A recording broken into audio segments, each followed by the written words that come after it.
Bonjour, Monsieur Joseph Mariotti Ouabary. Vous êtes le représentant désigné du FROCAD pour l'Europe. Alors, vous venez de mettre en place le lancement des activités du FROCAD ici à Paris, et il semble qu'une partie de votre public n'a pas été bien représentée ou n'a pas du tout eu la parole. Cela est dû à quoi? Notamment les jeunes. Non, moi je crois que il fallait d'abord comprendre la philosophie de la cérémonie. C'est une simple cérémonie de rentrée, une simple cérémonie de lancement des activités. C'est une cérémonie qui avait plusieurs séquences, le moment liminaire, plusieurs cas de communication. Et pour le délai qui est imparti, il n'était pas possible en plus de ces communications, de donner la parole pour qu'il y ait un échange. Les échanges s'allongent et je n'ai pas le temps imparti pour ça.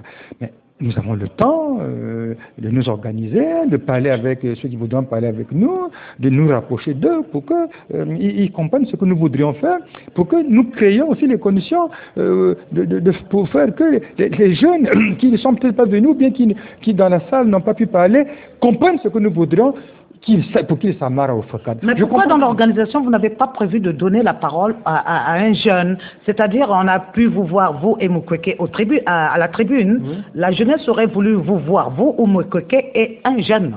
Mais pour une affaire être assis à la tribune. Être assis à la tribune, être représenté comme...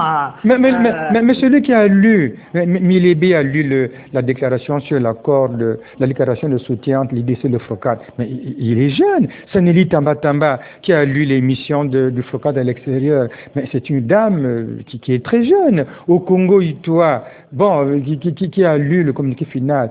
Il est jeune. Moi, je crois qu'il ne faut pas voir ces choses en termes de jeunes ou pas de jeunes. C'est une cérémonie qui a été organisée par une commission préparatoire, qui a établi les principes ont été respectés. Mais nous avons le temps de parler avec les jeunes. Moi, je sais maintenant que j'apprends que beaucoup de jeunes sur les réseaux sociaux ne sont pas d'accord avec moi, mais les réseaux sociaux, c'est vrai que c'est un moyen de communication, mais si on doit gérer les structures sur la base de ce qui est dit sur les réseaux sociaux, on ne s'en sort plus. Alors, si vous n'avez que ceux qui disent non, on fait quoi? Non, moi je crois que ce n'est pas important. Ce qui compte, c'est la rentabilité de ce que je pourrais être. Voilà. Ce qui compte pour moi. Ok, Monsieur Blaise Titembo, vous êtes relations extérieures au sein de l'ORIS, l'organisation ORIS, et vous n'êtes pas d'accord, et vous l'avez montré ici dans la salle. Qu'est-ce qui ne vous a pas plu dans la démarche ici, dans ce qui s'est passé? Bien, je voudrais préciser une fois de plus que je ne m'en prends pas au ministre Ouabary. Je n'ai pas de problème personnel avec le ministre Ouabary, donc c'est pas un argument de compte. Je me suis opposé simplement à la manière dont les choses sont faites. Nous nous battons contre le PCT, nous nous battons contre le président Denis Sassou Nguesso à cause de la dictature. Mais là, nous venons de remarquer qu'on veut nous imposer une autre dictature. Parce que le FROCAD, ce n'est pas un parti politique. Qu'il désigne un représentant en Europe, c'est une chose. Il faudrait que ce représentant ait la légitimité du peuple congolais vivant en Europe. Mais M. Ouabary est boudé par tout le monde, par les jeunes, en l'occurrence. Est-ce qu'il n'était pas possible d'abord de s'asseoir? Pourquoi serait-il boudé par les jeunes? Mais parce que la manière dont on l'a désigné est une manière pécétiste. On nous l'impose. Il aurait fallu quand même demander à la diaspora de présenter 2 ou 3 candidats. Bon, on me laisse entendre qu'il n'y a pas de liste électorale pour désigner ou pour élire un candidat. On aurait voulu qu'il y ait vote, quoi. On aurait voulu qu'il y ait vote. On aurait voulu que le représentant du FROCAD en Europe ait la légitimité pour que le combat soit mené par tous ceux qui vont soutenir le FROCAD. Or, il s'avère que c'est déjà une forme d'émiettement. Parce que certains qui ne sont pas d'accord avec la nomination du ministre Ouabary ne viendront plus ici. Moi, je vous dis sincèrement, je ne soutiendrai plus le FROCAD tant qu'il y aura ce genre de méthode. Vous êtes un peu extrémiste. Non, c'est pas de l'extrême. Alors, vous voyez, M. Ouabary, une réaction quand même extrême de ce jeune-là. Alors, est-ce que vous pensez que vous aurez pu faire autrement quand même? Moi, je ne comprends pas la réaction du jeune. Bon, c'est une réaction à lui, hein. Bon, il a le droit de dire ce qu'il veut dire, mais moi je précise que le FROCAD est une structure locale. Elle est installée au Congo, elle estime que son discours n'est pas relayé à l'extérieur, elle désigne quelqu'un pour relayer son discours, un point trait. Alors, si elle doit pour relayer son discours, on ne vient pas ici pour faire, des meetings. Oui, mais M. Ouabary, vous savez que au sein de la diaspora, il y a beaucoup de structures qui n'ont pas pu faire corps. Mais je veux vous dire... vous avez pu voir que rassembler le Congolais est difficile. Donc les exigences sont à la transparence et à une certaine, à partir avec les bases qui donneront confiance au public qui doit vous suivre. Pourquoi avez-vous manqué de faire... Il y a une chose que vous ne comprenez pas.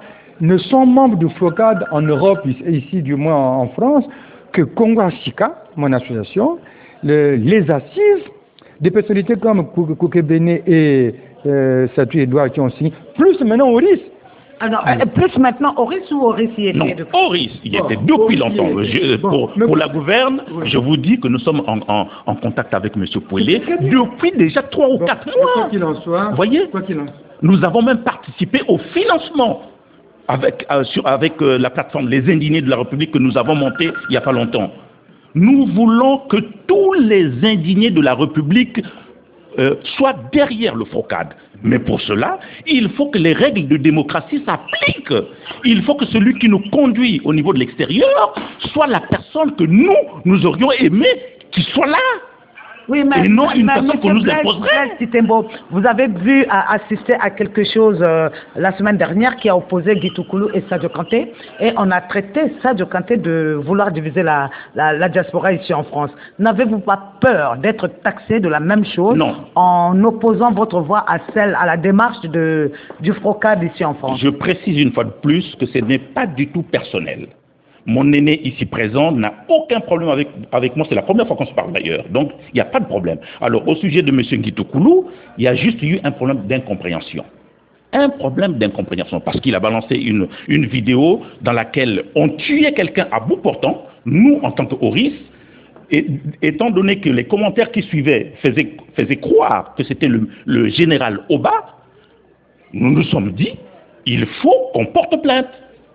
Sauf que dans la recherche de la vérité, nous nous sommes rendus compte que c'est une vidéo nigérienne qui n'avait rien à voir avec le Congo.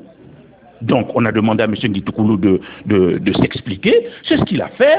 Il a demandé des excuses par rapport à l'incompréhension qu'on a eue. À peine hier, j'ai eu une longue discussion avec M. Guy Toukoulou. Il a clarifié les choses, on s'est compris. Je lui ai présenté mes excuses à titre personnel. Oui, donc ce n'est pas le même problème. Il y avait eu un problème avec Guy Toukoulou. Je parlais de Sadio qu'on a traité de diviseur. Mais Sadio Kanté est une journaliste polémiste. Elle fait ce qu'elle veut. Donc on n'a pas à juger le travail de Sadio Kanté. Voilà, c'est tout ce que j'ai à dire.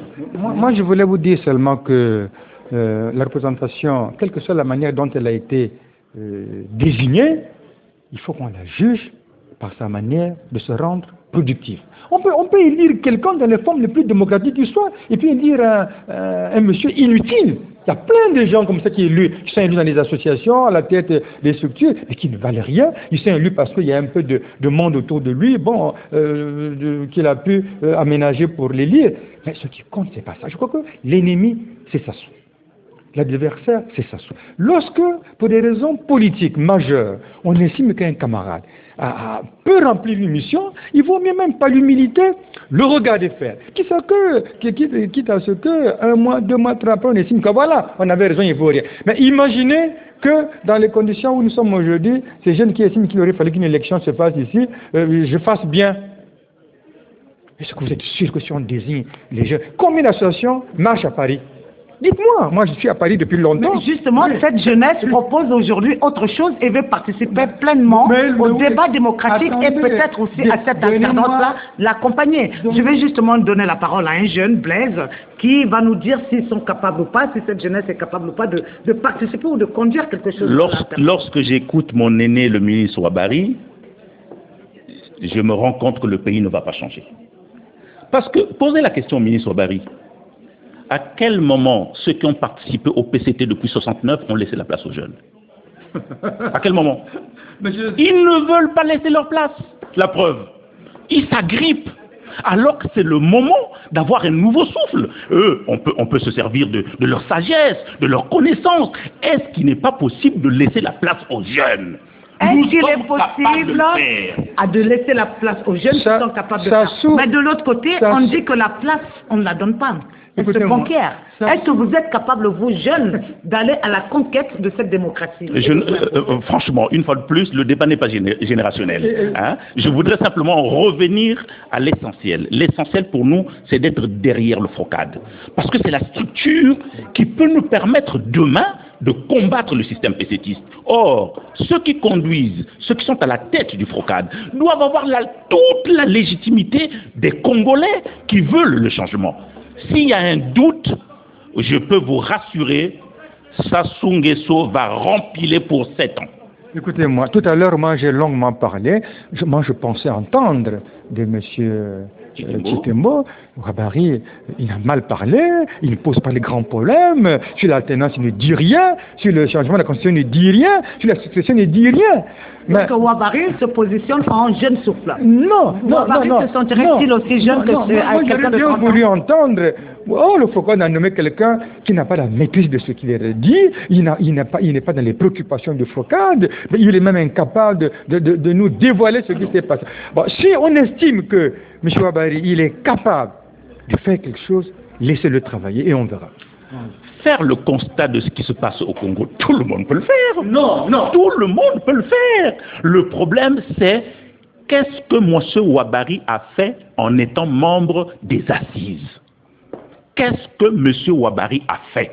Alors, donc, chers vous tous, chers vous deux, nous allons arrêter le débat là pour le moment. Vous avez pu vous faire la bise. Faites-vous la bise. Bien, on n'a pas de problème. Bien sûr. C'est sonore quand même.